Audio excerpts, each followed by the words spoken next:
నాకు కావాల్సింది ఏంటంటే ప్రతి ఒక్కరు కంఫర్టబుల్గా హైకోర్టు వారు గవర్నమెంట్ వారు ఇచ్చిన సౌకర్యాలతో మినిమం కంఫర్టబుల్గా ఉండాలి. అందరూ సెక్యూరిటీగా సేఫ్గా వాళ్ళ యొక్క ప్రాక్టీస్ చేసుకోవాలి. ఆఫీసర్లు మేము ఎక్కడి నుంచో వేరే జిల్లాల నుంచి వస్తాము. మాకు కొంత సెక్యూరిటీ ఇష్యూస్ ఉంటాయి, ప్రైవసీ ఇష్యూస్ ఉంటాయి. ఇందాక నేను మాట్లాడినప్పుడు కూడా ప్రెసిడెంట్ గారు కూడా చెప్పాను, ఇట్లాంటి దురదృష్టకర సంఘటనలు ఎప్పుడు జరగకూడదు, అసలు నేను కూడా జరిగి ఉండకూడదు. ఇది అయితే చిన్న లోపాల వల్ల ఇది జరిగింది కాబట్టి ఆ లోపాలని భవిష్యత్తులో ఏవైతే మీరు డిమాండ్లు అక్కడ ఆల్రెడీ నాకు ఇచ్చారు, మొత్తం అన్ని ఏవైతే ఉన్నాయో అన్ని ఆటోమేటిక్ రెస్ట్ కానీ మన lift technician already lift technicians కి ఎలక్ట్రీషియన్స్ కోసం నేను ఆల్రెడీ ఈ సబ్స్టేషన్ మెయింటెనెన్స్ కోసం ఆల్రెడీ హైకోర్టు దగ్గర రాస్తున్నాను. ఆల్రెడీ హైకోర్టు వారి దగ్గర పెండింగ్ ఉంది. అది వచ్చిన వెంటనే ఇవన్నీ మీకు ఎలక్ట్రీషియన్ వస్తాడు. ఇన్ ది మీన్ వైల్ నేను ఆ స్టాఫ్ను కూడా డిప్యూట్ చేస్తాను. దయచేసి స్టాఫ్ కూడా మీరు అందరూ కోఆపరేట్ చేయాలి. తర్వాత మీరు ఒకసారి చూసుకోండి, మన సేఫ్టీ మంది ఆతురత వద్దు, తొందరపాటు వద్దు. ఒక గంట లేట్ అయితే ఎక్స్పర్ట్ అయితే మళ్ళీ పిటిషన్ వేసుకోవచ్చు తప్ప మనం లిఫ్ట్ లో కెపాసిటీ మించి మాత్రం ఎవరు ఎక్కొద్దండి. దయచేసి మీ అందరికీ చేతిలో జోడిస్తాను. వేసవి కాలంలో ఈ సమ్మర్ లో ప్రెషర్ ఎక్కువ ఉంటుంది, అన్ని రకాలుగా పవర్ లో ప్రెషర్ ఉంటుంది, పవర్ తక్కువ ఉంటుంది, లిఫ్ట్ లో ప్రెషర్ ఎక్కువ. ఈ వేడికి అన్ని మిషన్లు హీట్ ఎక్కువ ఉంటాయి, మిషన్లు బాగా ఒత్తిడికి గురవుతుంటాయి. ఇప్పుడు మన వింటర్ సీజన్ మనం వర్షాకాలంలో అయితే కూలింగ్ వల్ల ఎంత హీట్ అయినా అది బ్యాలెన్స్ అవుద్ది. కానీ ఈ సమయంలో మనం ఈ ఒత్తిడి లోగా అయినప్పుడు ఫైర్లు ఇబ్బందులు కలుగుతాయి. నా భయం వల్ల ఈ లిఫ్ట్ల గురించి ఈ ఫైర్ ఎస్టింగ్విష్కే మెయిన్. ఎందుకంటే ఆల్రెడీ మనమంతా దగ్గర ఉన్నారు. ఎన్నిసార్లు నేను గొంతు చించుకుని వాళ్ళని వెంటాడి మాక్సిమం లోపల వర్క్ అంతా పూర్తి చేపించాం. ఫైర్ ఎస్టింగ్విష్ కేవలం సంపు మాత్రం ఉంది. ఇప్పుడు బ్యాంక్ షిఫ్ట్ అయిపోయినంటే సంపు వచ్చేస్తుంది. Already group 4 class 4 employees already proceedings వచ్చాయి. సో ప్రతిదీ ఏమైతే నేను మీటింగుల్లో మాట్లాడి అన్ని ఒకటొకటి నెమ్మది ఎగ్జిక్యూట్ అవుతున్నాయి. నేను వచ్చి మన ఏప్రిల్కి 17కి సంవత్సరం మాత్రం అవుతుంది. కానీ సంవత్సరంలో మీకు కనిపించకుండా ఇంటర్నల్ సెక్యూరిటీ ప్రాసెస్ గ్రిల్స్ వేయించామండి. చాలా గ్రిల్స్ వేయించాము. ఇంటర్నల్ ఆ కాంట్రాక్టర్ని వెంటాడి అన్ని పనులు చేపిస్తున్నాము. అయితే నా దగ్గర నుంచి ఒకే ఒక విన్నపం, మీ బెజవాడ బారేషన్ సభ్యులందరికీ ఒకే ఒక విన్నపం. ఇది మన కుటుంబ సమస్య లాంటిది. ఈ కుటుంబ సమస్యని మనమే తేల్చుకుందాం. ఒకవేళ ఇప్పుడు ఒక్కొక్క వ్యక్తి ఒక్కొక్క రకంగా స్పందిస్తారు. ఆ స్పందించిన దానిలో మనం ఎంతో కొంత సర్దుబాటు చేసుకోవాలని మీ అందరికీ చేతులు నమస్కరిస్తున్నాను. ఇప్పటి నుంచి లిఫ్ట్ విషయంలో కానీ ఏ రకమైన విషయంలో కానీ, ఎందుకంటే ఈ రోజు ఉండి నేను రేపు ట్రాన్స్ఫర్ వచ్చి వేళ వస్తే రేపే నేను అన్ని సర్దుకు బావాల్సి ఉంటుంది. సో మీరు మెయిన్ స్టేక్ హోల్డర్స్, ఇది మేము only we are custodians of the property. మేము లైసెన్సర్స్ అంతే.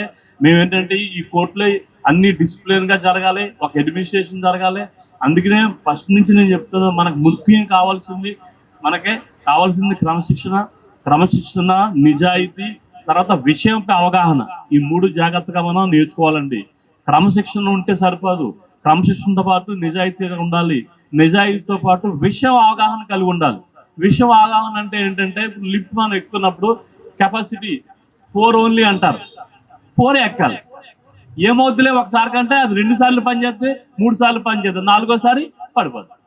సో మన ఆతృత వల్ల, మన యొక్క టైం గురించి గాబరా పడటం వల్ల, అందుకనే ఇది ఏదైనా కారణం హర్రీ వర్రీ ఈ 2 తగ్గించుకోవాలి. మనం హర్రీనెస్ అనేది తగ్గించుకోండి. టైంకి హర్రీనెస్ వెళ్ళిపోవాలని కాదు, 1 నిమిషం ఏమైనా పర్వాలేదు. ఓకే పిటిషన్ పోతే, ఎందుకంటే మాకున్న గైడ్ లైన్స్ మాకుంటాయి.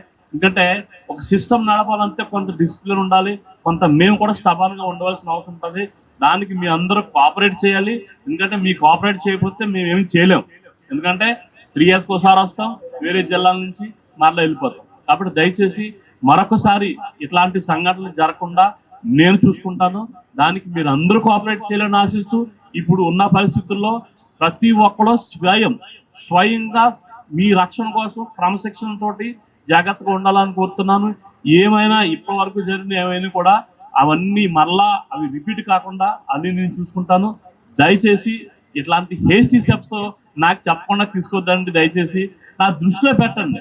నాకు చేత కాకపోతే నేను కూడా మీకు ప్రాపర్గా నేను స్పందించకపోతే నేను మీ మాట స్పందించకుండా బియాండ్ వెళ్ళిపోయి ఇప్పుడు మీరు తీసుకున్న అర్థం ఉంటుంది, కానీ నా దృష్టిలో లేకుండా ఇట్లాంటి స్టెప్ తీసుకోవడం అనేది నాకు కొంచెం బాధాకరంగా ఉంది. ఆ బాధను మీ అందరి సమక్షంలో నేను వ్యక్తపరుస్తున్నాను. ఎందుకంటే ఒక కృష్ణా జిల్లా పీడీజీగా నేను ఉన్నాను.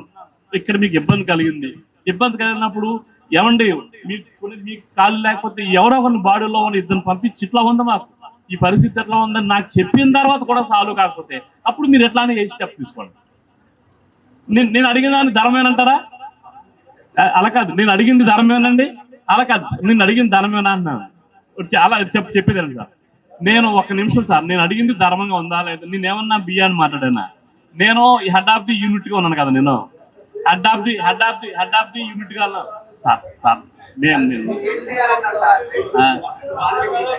సార్ సార్ నాకు విషయం అర్థమైంది. ఈ విషయం అర్థమైంది నాకు. విషయం అర్థమైంది నాకు.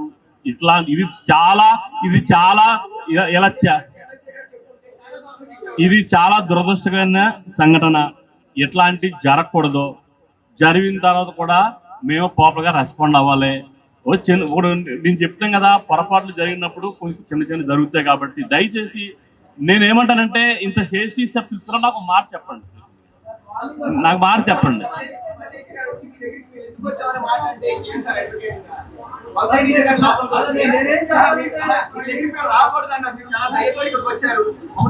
అదే దయ కాదు, బాధ్యత. దయ అన్న మాట అస్సలు వద్దా. నేను బాధ్యతకు వచ్చాను, అంతే బాధ్యత.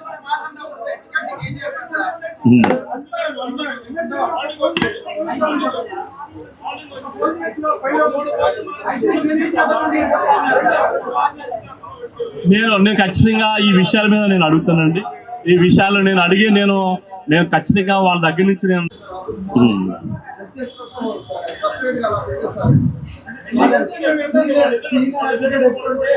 ఓకే. నాకు మీరు ఇప్పుడు అలా కాదు, మీరు చెప్పిన విషయాలు నాకు ఆల్రెడీ చెప్పారు, నాకు చూపించారు. నాకు బార్ ప్రెసిడెంట్ గారు ఏవైతే విషయాలు ఇప్పుడు మీరు అందరూ చెప్పారో, ఇప్పుడు అన్ని చెప్పారు కదా, ఇవన్నీ నా దృష్టిలో ఉన్నాయి. నేను చెప్తాను. నేను అలా కాదండి, అలా దయచేసి వినండి. మీ అందరి విషయాలు మీకంటే నాకు ఎక్కువ నాలెడ్జ్ ఉంటుంది. నాకు మీ అందరికంటే నాకు ఎక్కువ అవగాహన ఉంది. మీ అందరు చెప్పేదాను సార్ మనం మీ అందరికంటే నాకు ఎక్కువ అవగాహన ఉంది. మీ అందరికంటే నాకు ఎక్కువ అన్ని విషయాలపై నేను ఎక్కడో నేను మచిలీపట్నంలో ఉన్నానని మీరు అనుకుంటున్నారు, కానీ అక్కడ జగ్గేపేట నుంచి తిరువూరు నుంచి ఇక్కడ వరకు ప్రతి సాయంత్రం ఏం జరుగుతుందో విషయాలు నాకు అన్ని, ఏ కోర్టులో జరుగుతుందో నాకు అన్ని అవగాహన ఉంటుంది. మీకు చెప్పగానే ఎవరికి ఇవ్వాల్సిన ఇన్స్ట్రక్షన్స్ వాళ్ళకి ఇస్తాం మేము. బాగుంది కదా.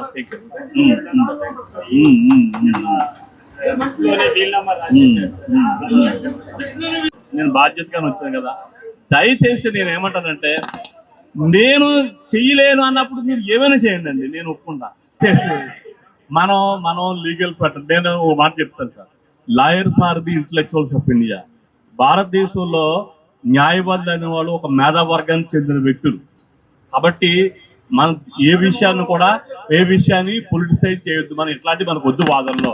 అండ్ నేను చెప్తాను, మీరు ఏమైతే డిమాండ్లు ఉన్నారో నాకు మీరు ఏవైతే డిమాండ్లు ఉన్నాయో అన్ని డిమాండ్లు నా పరిధిలో ఉన్నాయని ఎప్పటికప్పుడు చేసేస్తానండి.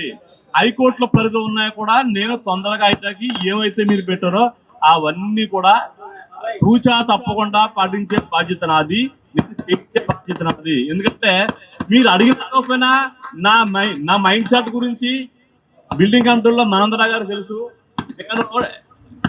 గంట తరబడి ఎవరిని మాట్లాడకుండా అన్ని విషయాలపై నేను మాట్లాడుతున్నప్పుడు కొత్తగా వచ్చి ఇలా వస్తున్నప్పుడు శ్రీపతి గారు పొడవ ఉంటారు కదా, సార్ ఏంటి నిన్న కదా వచ్చారు, అప్పుడు ఈ బిల్డింగ్ మీద ఎంత అవగాహన ఎంత నాలెడ్జ్ చెప్తున్నాడు సార్, మరి ఇది నేను సీనియర్ కదా అని ఎవరు నూకాని కార్నర్ బిల్డింగ్ లో సమస్య ఏంటో నాకు తెలుసండి. అందుకనే చాలా ఎగ్జాస్టివ్ గా నేను ఆ మీటింగ్ లో మాట్లాడటం అవన్నీ చూడటం మనమధురా గారు తెలుసు. ఫైర్ ఎస్టాంగ్స్ గురించి దగ్గర నుంచి లిఫ్ట్ దగ్గర నుంచి అసలు ఈ రోడ్డు ఇక్కడ ఎంత అధ్వానం ఉన్నప్పుడు ఇది వేసింది, ఇవన్నీ చాలా ఇంటర్నల్ గా చాలా ఎస్టాబ్లిష్మెంట్ చేసాము. అది మీకు కనిపించదో, ఇంటర్నల్ గా జరిగిన వర్క్ కనిపించదో, ఒక బిల్డింగ్ స్ట్రక్చర్ కనిపించదు తప్ప లోపల ఇంటర్నల్ గా ఈ గ్రిల్స్ కానివ్వండి ఇవన్నీ చాలా చేపించాము. ఇప్పుడిప్పుడే ప్రతిదీ ఒకటి ఎగ్జిక్యూట్ అవుతుంది. ఎగ్జిక్యూట్ అయ్యే కార్యక్రమంలో ఉన్నాం మనం. కానీ దురదృష్టవశాత్తు ఒక సంఘటన జరిగింది.